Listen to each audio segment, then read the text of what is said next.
रहीम, हमने जो डाउ ग्रेड बुक की सीरीज शुरू की है उसका 2000 का पेपर हमने कंप्लीट कर लिया है। उसके बायोलॉजी सेक्शन भी, उसका फिजिक्स सेक्शन भी, क्योंकि हम इस सीरीज़ में सिर्फ बायोलॉजी और फिजिक्स को सॉल्व कर रहे हैं। ठीक है, 2001 का पेपर शुरू हो गया, उसका बायोलॉजी का सेक्शन मैंने कंप्लीट करवा दिया। आप मेरे चैनल पर जाकर देख लीजिएगा। ठीक है, उसका प्लेलिस्ट डाउ ग्रेड के नाम से प्लेलिस्ट मौजूद है, डाउ ग्रेड बुक के नाम से।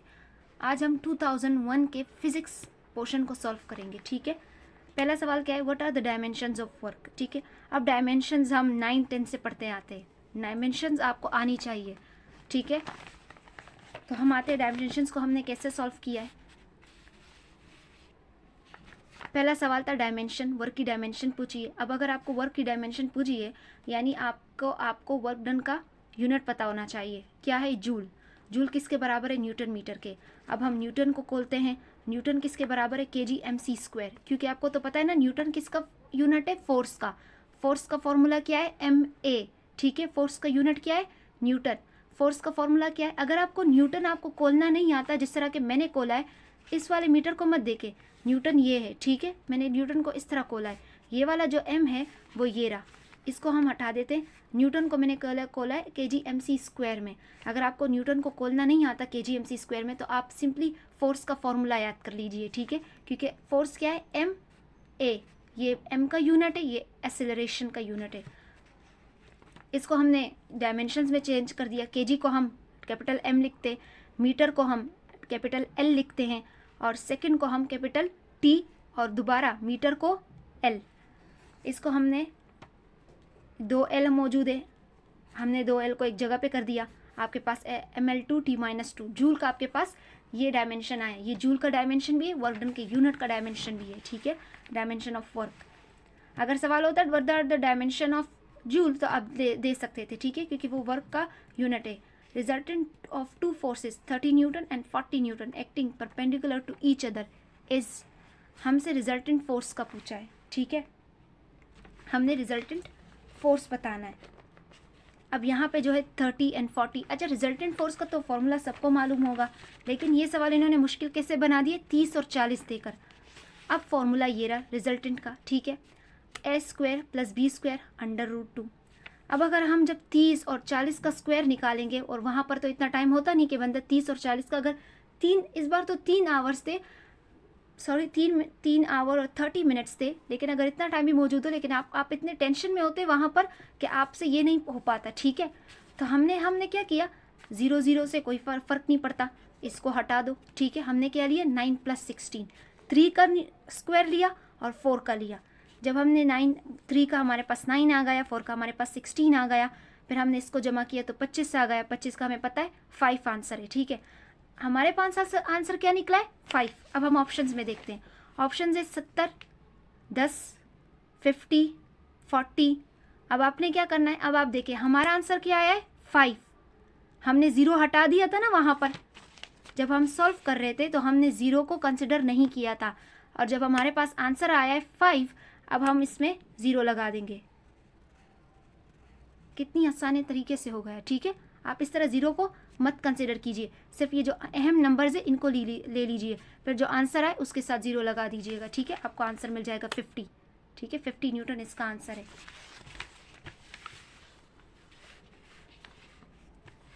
क्वेश्चन नंबर 3, अच्छा इसका PDF लिंक मैंने पूरे पेपर का बायोलॉजी के सेक्शन के साथ, जिस वीडियो में मैंने बायोलॉजी के सेक्शन को सॉल्व किया है, उसी के साथ मैंने इस पेपर का फुल वीडियो लिंक दे दिया है। ठीक है, तो आप वहाँ से PDF लिंक आप उठा दीजिएगा। ठीक है, if the momentum of a body is double it's के विल बी। अच्छा, इस तरह के जो सवाल होते हैं ना, ये आपको फॉर्मूलाज याद होने चाहिए, आपको फॉर्मूला आने चाहिए। ठीक है, ये भी हम फॉर्मूले से करेंगे। कैसे, क्वेश्चन नंबर 3 क्या है, ke p² / 2m। आपको ये फॉर्मूला याद होना चाहिए। ठीक है, हमने क्या किया, वो लोग हमसे क्या कह रहे हैं, if the momentum of body is double. अगर हम मोमेंटम को डबल कर लें, मोमेंटम को डबल करना है, मैंने मोमेंटम को डबल कर लिया। जब मैंने मोमेंटम को डबल किया तो मोमेंटम पर स्क्वायर है, जब आप डबल है तो वो क्वाड्रपल हो जाएगा। ये रहा 4 आ गया। दोबारा से मैंने फॉर्मूले को, जो बाकी फॉर्मूला था उसे बंद किया। अब आप हमें पता है p² / 2m किसके बराबर है, ke के बराबर है। ठीक है, हमें ke बताना था, और हमें क्या दिया गया था, मोमेंटम को डबल करना था। एक के ई तो हमारे पास मौजूद है, लेकिन जब हम मोमेंटम को डबल कर लेंगे तो के ई पर क्या फ़र्क पड़ेगा, आपका के ई 4 गुना हो जाएगा। ठीक है, चौथा सवाल है, first of all G was measure in laboratory by, G किसने मेजर किया था सबसे पहले, तो आपको पता है केपलर ने किया था। क्वेश्चन नंबर 5 क्या है, a body of mass m is drop from the top of the tower during the first second, it will fall through. अब आपने सवाल को देखना है, आपको m दिया है यानी मास दिया है, आपसे कह रहे first second from the top of the tower during the first second it will fall through.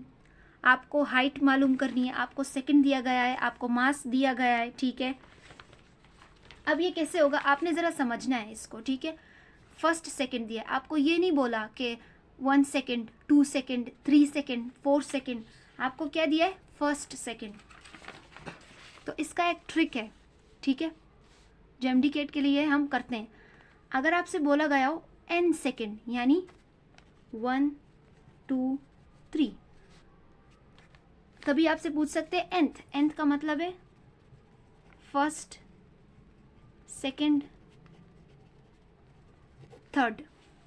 ठीक है, तो ये 2 ट्रिक्स हैं। आपको हाइट आपको बतानी है ना इस सवाल में, तो हम ये वाला फॉर्मूला इस्तेमाल करते हैं, डिस्टेंस वाला, इसको हम हाइट के तौर पर भी इस्तेमाल कर सकते हैं।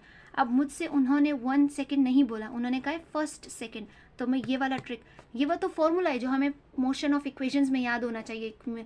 मोशन ऑफ इक्वेशंस के जो इक्वेशंस है उसमें से ये एक फॉर्मूला है डिस्टेंस का।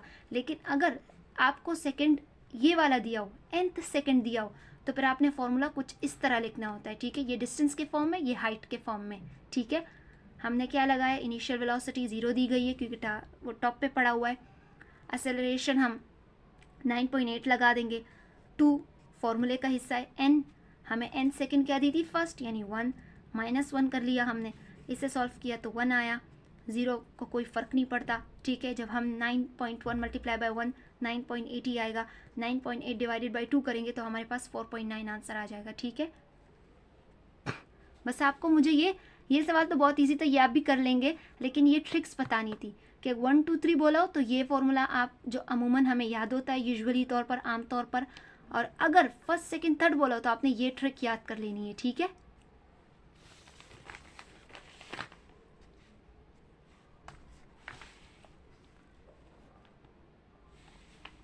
क्वेश्चन नंबर 5 हो गया, 4.9 इसका आंसर है। क्वेश्चन नंबर 6 क्या है, angular displacement is measure in, angular displacement आपको पता है रेडियन में हम मेजर करते हैं, एंगुलर डिस्प्लेसमेंट यानी थीटा। क्वेश्चन नंबर 7 है, a simple pendulum is oscillating when the bob is at highest point, the string suddenly breaks, the bob will. अच्छा, एक पेंडुलम है, सिंपल पेंडुलम ऑस्कुलेटिंग कर रहा है। ऑस्कुलेटिंग का मतलब क्या है, यानी वो एक कंप्लीट साइकिल में जा रहा है। ठीक है, when the bob is at its highest point, जब बॉब आप अपने हाईएस्ट पॉइंट पर हो, द स्ट्रिंग सडनली ब्रेक्स, जो स्ट्रिंग है, ये जो रस्सी है वो सडनली ब्रेक यानी अचानक टूट जाती है, द बॉब विल, तो वो जो बॉब है वो किस डायरेक्शन में जाएगा, यहाँ पे बहुत सी डायरेक्शन दी गई हैं, तो आपका एक पॉइंट याद होना चाहिए इसलिए। ठीक है, आपके पास क्या पॉइंट है, मैंने लिखा हुआ भी है, if we cut the string anywhere, हम जो स्ट्रिंग है, जो रस्सी है, वो अगर हाईएस्ट पॉइंट पर आप काटो, यानी वो अगर वो जो स्ट्रिंग, वो जो बॉब अपने हाईएस्ट पॉइंट पर चला गया और रस्सी टूट गई अचानक, अगर वो अपने हाईएस्ट पॉइंट पर हो या किसी भी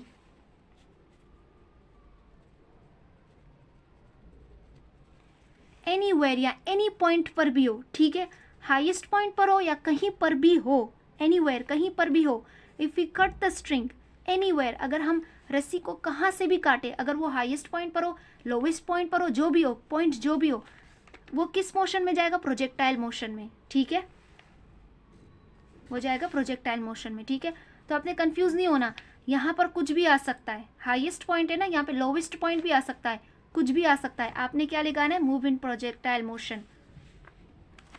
क्वेश्चन नंबर 8 है, a body is running along a circular path of circumference 44 metre and complete 1 round trip in 11 seconds, his displacements at the end of 1 trip is. अच्छा, सवाल को आप समझे, सवाल क्या है, अ बॉडी इज रनिंग, एक बॉडी भाग रही है अलोंग अ सर्कुलर पाथ, उसका रास्ता कैसा है, सर्कुलर है। ठीक है, एक सर्कुलर पाथ के अलॉन्ग वो भाग रही है।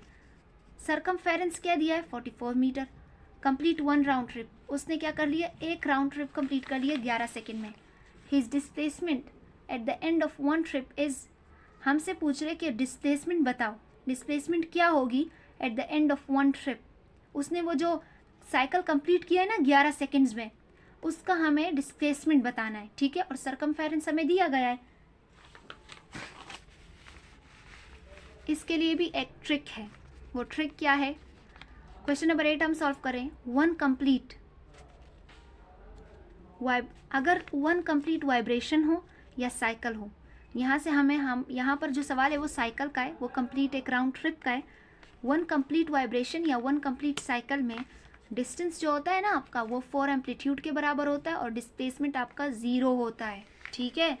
अब आपको समझ में आई, एक पूरा साइकिल, एक सर्कुलर पाथ में एक पूरा राउंड ट्रिप या एक वाइब्रेशन या एक साइकिल में ये जो आपका डिस्प्लेसमेंट होता है वो 0 होता है, एट द एंड वो 0 होता है अगर हम होता है, ठीक है। तो हम यहाँ पर हम क्या लगाएंगे, हमने क्या पढ़ा, हमने पढ़ा कि जो राउंड ट्रिप होता है एक पूरा कंप्लीट 1 राउंड ट्रिप, पूरा साइकिल वहीं जहाँ से शुरू होता है वहीं पर ख़त्म हो गया है, तो उसका डिस्प्लेसमेंट 0 होगा। Question number 9, a ball A is dropped vertically from the top of a building 49 meter high. At the same time, another ball B is thrown horizontally with a speed of 21 meter per second, neglecting the resistance of air. एक ball है A, उसे A नाम दिया है, वो कहाँ से drop हुआ है, ड्रॉप वर्टिकली, वो वर्टिकली तौर पर वो गिर गया है from the top of a building. हमने एक बिल्डिंग से एक बॉल A को गिरा दिया है वर्टिकली तौर पर, उसकी हाइट क्या है 49 metre. At the same time उसी वक्त अनदर बॉल, एक दूसरा बॉल भी है जिसको हमने नाम बी दिया है, इस थ्रो हॉरिजॉन्टली, उसको हमने हॉरिजॉन्टली थ्रो किया है with a speed of 21 metre per second, और उसकी हमने स्पीड आपको बताई, ठीक है। Neglecting the resistance of air, इसका आंसर क्या होगा, कह रहे हैं कि एक टॉप ऑफ द बिल्डिंग है, बॉल ए जो है वो हमने वर्टिकली गिराई, ठीक है, ऐसे, और जो बॉल बी है वो भी इसी हाइट पे पड़ी हुई है, हाइट उसकी सेम है, वो हमने ऐसे गिराई हॉरिजॉन्टली, ठीक है। वर्टिकल बी ये रही, जो हमने वर्टिकली तौर पर गिराई थी वो ये रही, और जो हमने हॉरिजॉन्टली गिराई थी वो ये रही, ठीक है। सेम हाइट सेम है 49 मीटर, टाइम सेम है लेकिन हमें मालूम नहीं है, ठीक है। इसकी हमें स्पीड बताइए, ठीक है, इसकी हमें हाइट बताइए, लेकिन हाइट उन्होंने एक तरह बिल्कुल सेम ली है, ठीक है, हाइट सेम ली है। तो हमें आंसर क्या देना है, both balls will reach the ground eight the same time. क्यों, ये आंसर क्यों है कि जो दोनों बॉल्स हैं वो एक ही वक्त पर ज़मीन पर पहुंचेगी, ग्राउंड पर आएंगी, क्योंकि जो हाइट, ठीक है, very with time, height very करती है टाइम के साथ। अगर हाइट में डिफरेंस होगा तो टाइम में भी डिफरेंस होगा, लेकिन अगर हाइट सेम है तो टाइम भी सेम होगा, ठीक है। अब इन्होंने हमसे क्या किया है, 49 metre high at the same time, दोनों की टाइम भी सेम है और हाइट भी सेम है, तो एक ही जगह पर पहुंचेगी, ठीक है, एक साथ।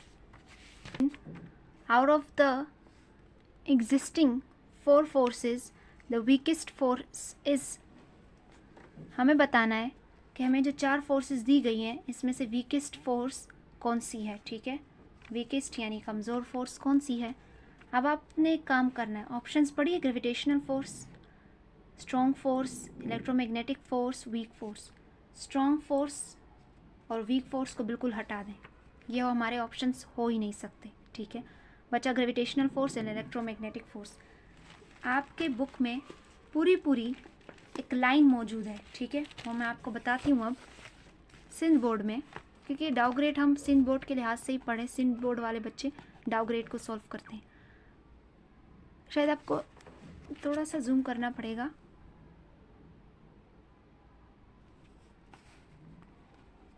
That is the electrical force is 10⁻39 times greater than the gravitational force. जो इलेक्ट्रिकल फोर्स है वो 10⁻39 टाइम्स बड़ी है किस फोर्स से? ग्रेविटेशनल फोर्स से। यानी इलेक्ट्रिकल फोर्स बहुत ज़्यादा स्ट्रॉन्ग है ग्रेविटेशनल फोर्स से। That is why gravitational force between electrons and protons of an atom is neglected. ठीक है, इसलिए ग्रेविटेशनल फोर्स जो होती है बिटवीन इलेक्ट्रॉन एंड प्रोटॉन्स हम उसे निगलेक्ट कर लेते हैं। यानी प्रोटॉन और इलेक्ट्रॉन के बीच में भी एक ग्रेविटेशनल फोर्स मौजूद होती है, लेकिन हम उसे कंसिडर नहीं करते। क्यों कंसिडर नहीं करते? क्योंकि ग्रेविटेशनल फोर्स वीक है। Only the electrostatic force is taken to provide the centripetal force. हम सिर्फ इलेक्ट्रोस्टैटिक फोर्स को कंसिडर करते हैं कि वो सेंट्रीपिटल फोर्स देता है इलेक्ट्रॉन प्रोटॉन को, और इसी वजह से सेंट्रीपिटल फोर्स की वजह से वो सर्कुलर पाथ में मूव करते हैं to keep the electrons in rotation round the nucleus. ठीक है, आप ये लाइन पढ़ लीजिएगा, ये पेज नंबर 44 है। ठीक है, मैं आपको बता दिया पेज नंबर 44, ये लाइन आपके पेज नंबर 44 पर मौजूद है। तो हमने पढ़ लिया वीकेस्ट फोर्स कौन है, gravitational force. The relation between horse power and watt is very easy question, हर किसी बच्चे को पता होता है। 1 HP = 746 what. Velocity of sound in vacuum is, वैसे तो हमें पता है कि velocity of sound 332 metre per second है, लेकिन वैक्यूम में पूछा है तो 0। ठीक है, वैक्यूम ऐसी जगह को कहते हैं जहाँ मीडियम नहीं होता, और वेलोसिटी ऑफ साउंड को मीडियम की ज़रूरत होती है। जो sound is the form of a wave, और उसे मीडियम की ज़रूरत होती है। 14 क्या है? 1 बेल इज इक्वल टू, अच्छा बेल, इसका आंसर आपको पता होना चाहिए 10 डेसिबल। ठीक है, इसका आंसर है 10 डेसिबल, लेकिन फिर भी आपको पता होना चाहिए बेल क्या है। Bel is the SI unit of loudness. ठीक है। 15 in Newton's ring, when interference pattern is viewed from the above by means of reflected light, the central spot always appears black. The frequency of second pendulum is, अब आपको पता होना चाहिए second pendulum frequency.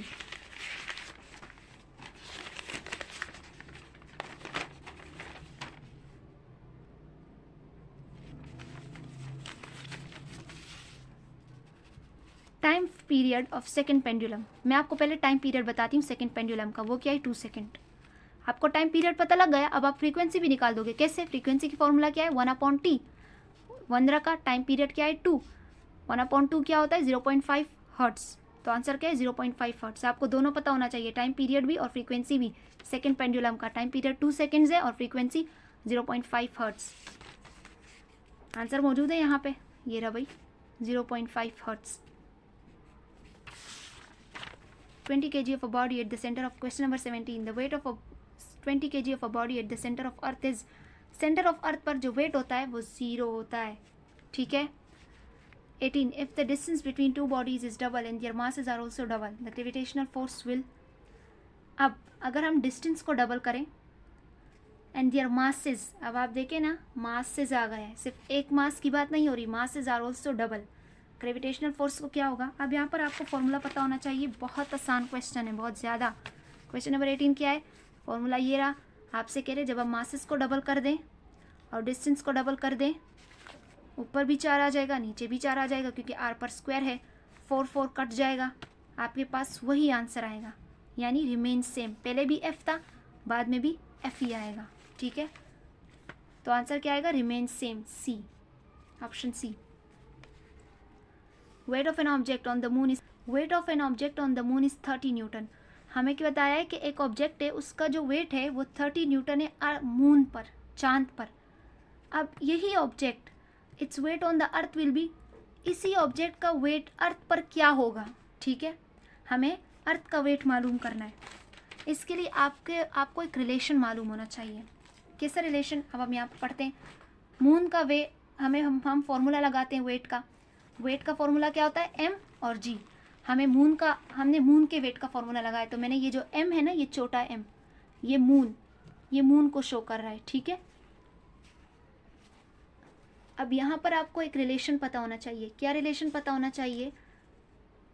कि जो wait का moon है ना, मून का जो वेट है वो हमारे अर्थ के ये जो यहाँ पे आपको ये पता होना चाहिए कि जो मून का GM है, यानी मून का जो ग्रेविटेशनल एक्सेलरेशन है, एक्सेलरेशन ड्यू टू ग्रेविटी, वो अर्थ के 1/6 एक्सेलरेशन ड्यू टू ग्रेविटी के बराबर है। ठीक है, ये रिलेशन आपको पता होना चाहिए।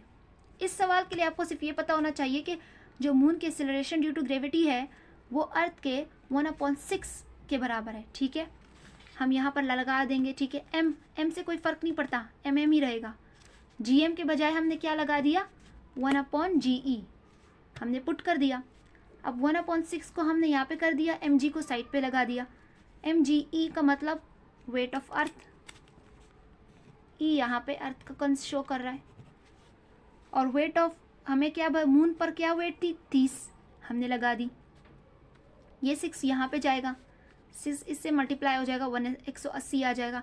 ये हमारा अर्थ का क्या वेट आया है, अर्थ पर उस ऑब्जेक्ट का क्या वेट आया है, 180 न्यूटन। ठीक है, बस आपको रिलेशंस पता होने चाहिए, सवाल सॉल्व हो जाते हैं। The power of lens is measure in, बहुत ईजी, डायोप्टर। ऐसा unit of magnetic field is tesla. अब यहाँ पे आपको मैं बताती हूँ आपने क्या क्या याद करना है, क्योंकि ये सवाल बहुत ज़्यादा तरीक़ों से आता है, हर तरीके से आ सकता है। बी यानी मैग्नेटिक फील्ड, इसके कितने नाम हैं, magnetic induction, magnetic field strength, magnetic flux density, magnetic field, इतने सारे नाम हैं इस बी के। इसका यूनिट क्या है, ऐसा यूनिट टेस्ला। ठीक है, टेस्ला किसके बराबर है, newton upon ampere metre, A ampere को शो कर रहा है, और वीबर अपॉन मीटर स्क्वायर। ठीक है, टेस्ला को हम खोलेंगे तो इतनी चीज़ों के बराबर है।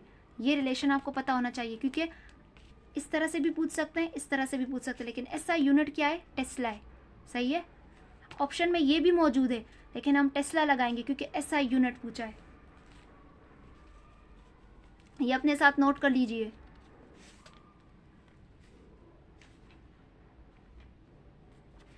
Question number 22, the minimum 21 22, the minimum charge on object can not be less than. Minimum charge, सबसे कम चार्ज किसी ऑब्जेक्ट का इससे कम नहीं हो सकता। अब आपको पता है मिनिमम चार्ज क्या मतलब क्या है, इलेक्ट्रॉन। सबसे कम, बहुत ज़्यादा कम मास होता है इलेक्ट्रॉन का। ठीक है, सबसे मिनिमम चार्ज क्या है, इलेक्ट्रॉन है। Can not be less than, अब इलेक्ट्रॉन का चार्ज क्या है, 1.6 मल्टीप्लाई बाय 10⁻⁻19 कूलम। ये रहा आंसर। यहाँ पे ये सवाल ऐसे भी हो सकता था। ठीक है, द चार्ज ऑफ इलेक्ट्रॉन, लेकिन क्या पूछा है, द मिनिमम चार्ज। अब मिनिमम चार्ज बच्चे को मालूम नहीं होगा कि मिनिमम चार्ज का मतलब इलेक्ट्रॉन। ठीक है, can not be less than, ये आपको कंफ्यूज करने के लिए, आपको पता लगा है इलेक्ट्रॉन है, आपको यही आंसर लगाना है। द नंबर ऑफ न्यूट्रॉन इन, अब आपको पता है ना नंबर ऑफ न्यूट्रॉन कैसे निकालते हैं, जब हम एटॉमिक नंबर और एटॉमिक मास का डिफरेंस निकालते हैं। इन दोनों को आप माइनस करोगे, 92 और 235 को, आपके पास आंसर आ जाएगा। ठीक है, that is 143। The most appropriate device use to measure the EMF of a cell is, अब पोटेंशियोमेट्रिक है। अब आपने ये थोड़ा ध्यान से लगाना है। ठीक है, क्योंकि बच्चे वॉट मीटर लगा देते हैं, लेकिन वो वॉट मीटर कंपैरिजन के लिए लगता है, पोटेंशियोमेट्रिक दिखेगा यहाँ पे। Which quantity can be measure in a unit of joule coulomb. Joule और कूलम, ये पोटेंशियल डिफरेंस, आपको पोटेंशियल डिफरेंस, ये सवाल ना मैंने सॉल्व किया है, जो पहली वीडियो मेरी आई है, सबसे पहली वीडियो 2000 का पेपर जिसमें हमने सॉल्व किया है, उसमें है पोटेंशियल डिफरेंस। आपको पता है ना, W/Q, जो, और W का यूनिट क्या है, वर्क डन का, joule.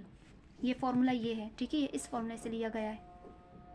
26, a 40 watt lamp turns half the electrical energy it uses into light energy. How much light energy does it give out in 10 seconds? अब आपको पावर दिया है, इस सवाल में आपको पावर दिया है 40 वाट। किसका पावर दिया है, लैंप का दिया है। वो क्या कर रहा है, वो हाफ इलेक्ट्रिकल एनर्जी को लाइट एनर्जी में तब्दील कर रहा है, हाफ इलेक्ट्रिकल एनर्जी को। How much light energy does it give out in 10 second. आपसे एनर्जी मांग रहे हैं। ठीक है, मांग क्या रहे हैं, वो आपसे एनर्जी मांग रहे, पावर दिया है आपको, और आपको बता रहे हैं कि वो हाफ एनर्जी को तब्दील कर रहा है। ठीक है, सिंपल फॉर्मूला क्या है, ई का, एनर्जी का यानी पावर और टाइम। पावर हमें उन्होंने 40 दिया था, 40 वॉट जो लैंप की पावर थी, लेकिन हम 20 लगाएंगे। क्यों हम हाफ लगाएंगे? क्योंकि वो हाफ इलेक्ट्रिकल एनर्जी को तब्दील कर रहा है लाइट एनर्जी में। जो हमें टाइम दिया है 10 सेकेंड्स, वो लगाएंगे, आंसर आपका आ जाएगा। ठीक है, इस सवाल में सिर्फ इतना ही काम करना था कि आपने वो जो आपको पावर दी थी उसका हाफ लगाना था। वो हाफ क्यों लगाना था? क्योंकि वो आपको कह रहा है कि वो जो लैंप है वो हाफ इलेक्ट्रिकल एनर्जी को ही तब्दील कर रहा है। आपका आंसर ये रहा। Question number 27, what is the smallest total resistance which can be obtained using only 6 omega and 12 omega resistor? आपको स्मॉलेस्ट टोटल रेजिस्टेंस बतानी है। ठीक है, अब जो रेजिस्टेंस होते हैं वो दोनों तरीके से आप कंबाइन कर सकते हैं। आप सीरीज़ में भी उसे कंबाइन कर सकते हैं, आप उसे पैरेलल में भी कंबाइन कर सकते हैं, लेकिन उन्होंने हमसे total resistance, smallest total resistance मांगी है। स्मॉलेस्ट रेजिस्टेंस कब हमारे पास आएगी? जब हम रेजिस्टेंस को पैरेलल में कनेक्ट करेंगे, क्योंकि जब हम सीरीज़ में कनेक्ट करते हैं तो 6 और 12 प्लस हो जाएगा और इस तरह वो बहुत ज़्यादा रेजिस्टर आएगा, और हमारे पास स्मॉलेस्ट रेजिस्टेंस उन्होंने हमसे मांगी, तो यहाँ पर पैरेलल कॉम्बिनेशन होगी। अभी तो उन्होंने हमें क्वांटिटीज़ दी है, अमाउंट दिया है, लेकिन ये सवाल ऐसे भी आ सकता है कि ये लोग कहे कि ऑप्शन लिखे हुए कि पैरेलल, रेजिस्टेंस, बोथ या नन, तो फिर आपने पैरेलल आंसर लगाना होगा। इसको हम ऐसे सॉल्व करेंगे। स्मॉलेस्ट रेजिस्टेंस बतानी है हमें इसे पैरेलल में कनेक्ट कर देंगे। पैरेलल में कनेक्ट करने का ये फॉर्मूला होता है। हम अपने क्वांटिटीज़ रखेंगे, इसे इस तरह सॉल्व करेंगे और हमारे पास जो इक्विवेलेंट रेजिस्टेंस है वो 4 आ जाएगा। ठीक है, ये हर ना 11 और 12 के स्टूडेंट को आता है। 28, 2 capacitance of 5 microfarad and 10 microfarad are connected in series. The total resistance is, हमें 2 कैपेसिटर्स दिए, ये रे, हमें कहा है सीरीज़ में कनेक्टेड है, टोटल कैपेसिटेंस निकाले। बहुत आसान क्वेश्चन है ये, सॉल्व करके दिया है, लेकिन ये आप भी कर सकते हैं, ये बहुत इजी होता है। ठीक है, जब सीरीज़ में दिया है तो सीरीज़ में कैपेसिटेंस का ये फॉर्मूला होता है। ठीक है,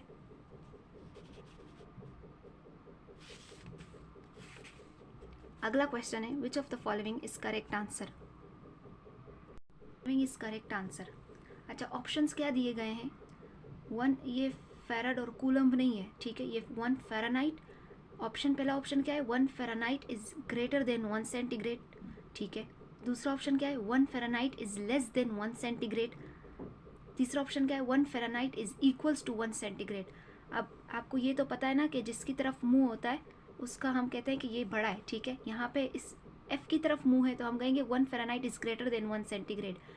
यहाँ पर C की तरफ मुंह है तो ये हम कहेंगे 1 Fahrenheit is less than 1 centigrade.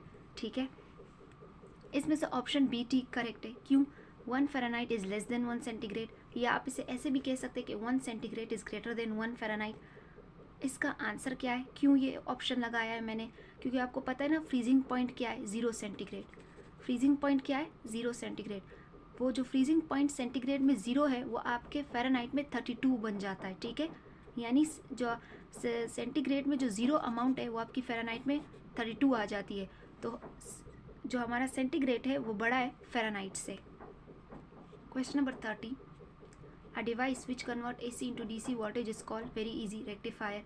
जो अल्टरनेटिंग करंट को AC, अल्टरनेटिंग करंट को DC डायरेक्ट करंट में चेंज करता है, या वोल्टेज, ठीक है, वो डिवाइस जो अल्टरनेटिंग करंट को डायरेक्ट करंट में चेंज करता है उसे हम रेक्टिफायर कहते हैं। ठीक है, इसकी सेंटीग्रेड पर मैंने एक वीडियो, मेरा जो एक शॉर्ट्स है वो मैं उसका लिंक आपको नीचे दे दूंगी, आप उससे वो देख लेना। ठीक है, मैंने सिर्फ सेंटीग्रेड और फ़ारेनहाइट नहीं, केल्विन भी, हर चीज़ का मैंने सेंटीग्रेड दिया है, सेंटीग्रेड में भी, फ़ारेनहाइट में भी और केल्विन में भी।